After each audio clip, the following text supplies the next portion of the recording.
So first of all, thank you all so much. It was really, really fascinating to hear. Now, one more time. Fantastic. I guess I should probably stand near them. Well, it's really awkward. It's just. There we go. Yeah, that's good. Thank you. So such interesting and really, really fascinating talks I thought kind of a lot of interesting crossover. And one of the things that struck me just towards the end was maybe the parallel between Maitri, your discussion of documentary and this sort of indexable trace, the object or the material world that has with the camera, and then these traces left behind by these objects and having a kind of different use value, and the idea of narrative, that they have a story that they're telling, and how you're sort of retranslating their truth, their objecthood into a different context, into an arts context, right? So there's a kind of an interesting parallel between the two ideas about documentary that I thought maybe would be interesting to think about. Did you see that? Can you see that connection? Yes. Yeah. I feel like what you're making is cinema verite on cloth, and it's very interesting because you're just letting it unfold, and it's unobtrusive, and just letting it do its own thing. Do its own thing, yeah. Yeah, really great. It's kind of, I don't really have a control. I could lay it out the way I want it, but it never ends up printing the way I want it. It just does the same thing. So. There's a bit of improvisation going on, right? Yeah. Experimentation. Absolutely, very experimental, right? All time through. Right? Fantastic. So I wanted to say, does anyone have any burning questions for our speakers? No? I'm interested in. I can't quite see you. So I can. I feel like Alice spoke a lot,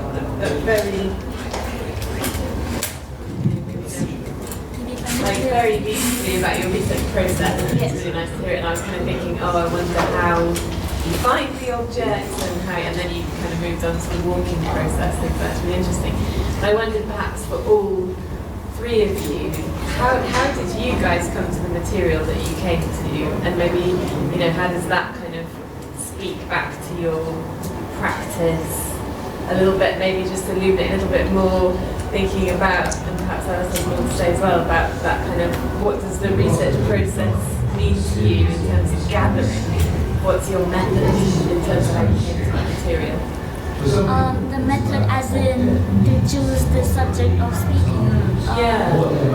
The thing with documentation is that we do it every day with our phones, we're just documenting everything, snap stories, Insta stories, and we just keep a folder.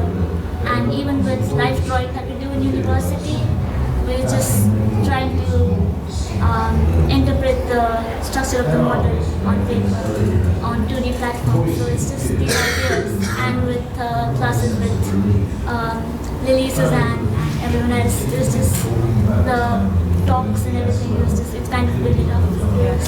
But also your VR project and your final project had an element of documentary.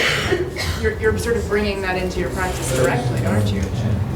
This was when I was, because my document, the FMP, my FMP is about this artist who plays in central London, and it's a visual music documentary, Fantasia kind of a thing.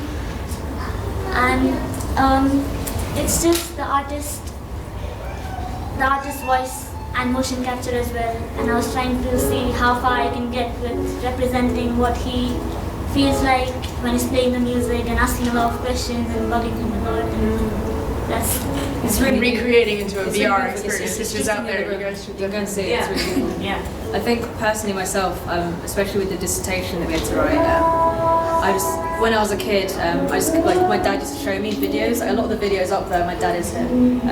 He used to show me these funny videos of like badgers. You know the badger one? Yeah. Like I remember that really vividly as a kid. And so when we were choosing things, I was like, well, that's animated, and I'm an animator, and why was that so popular? And it kind of got me thinking about all of the cultural media and how like incredibly engrossed we all are in it.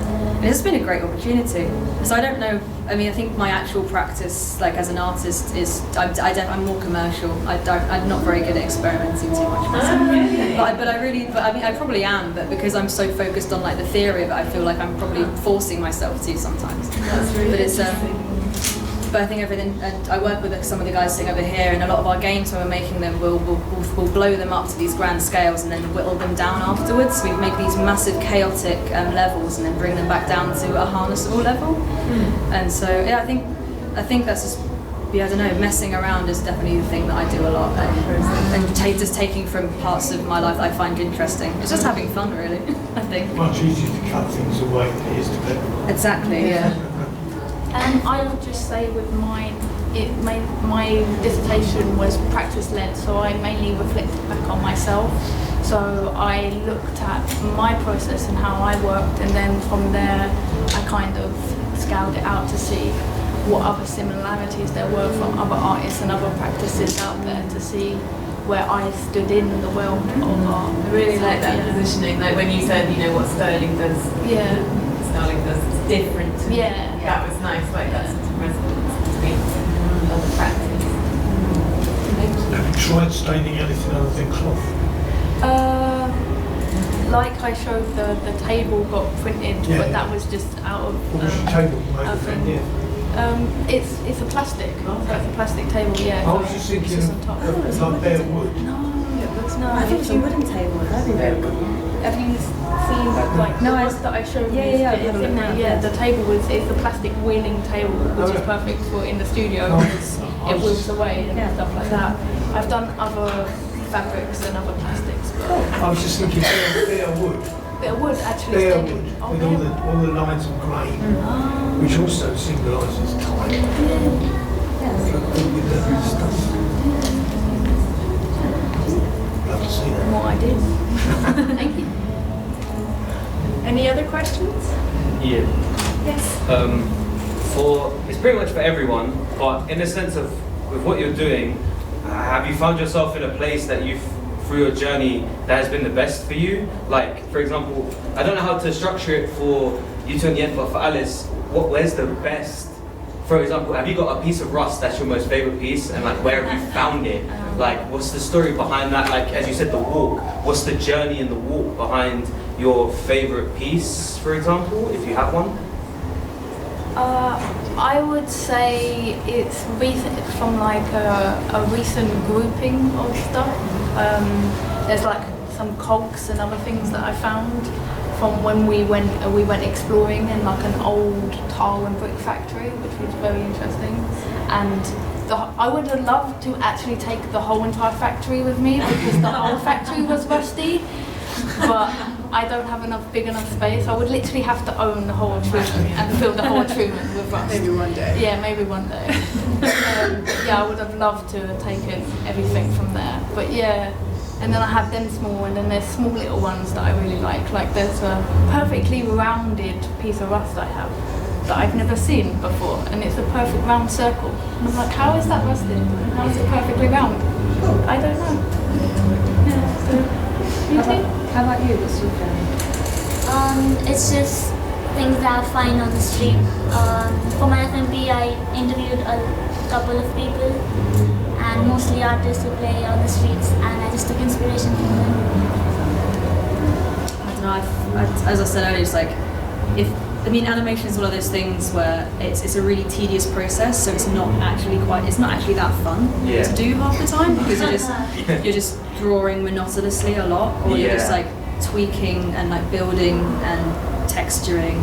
But the final result of it is always so satisfying either way.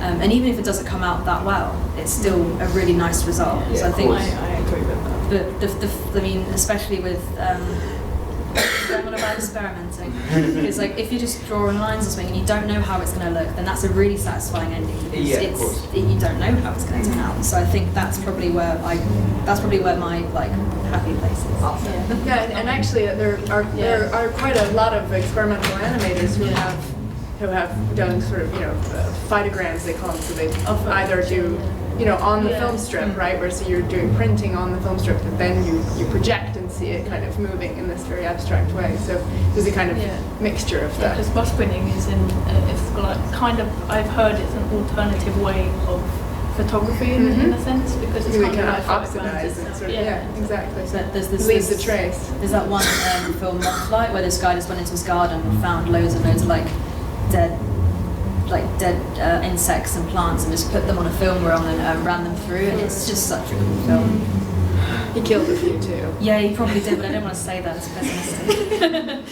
Any other questions for our panelists?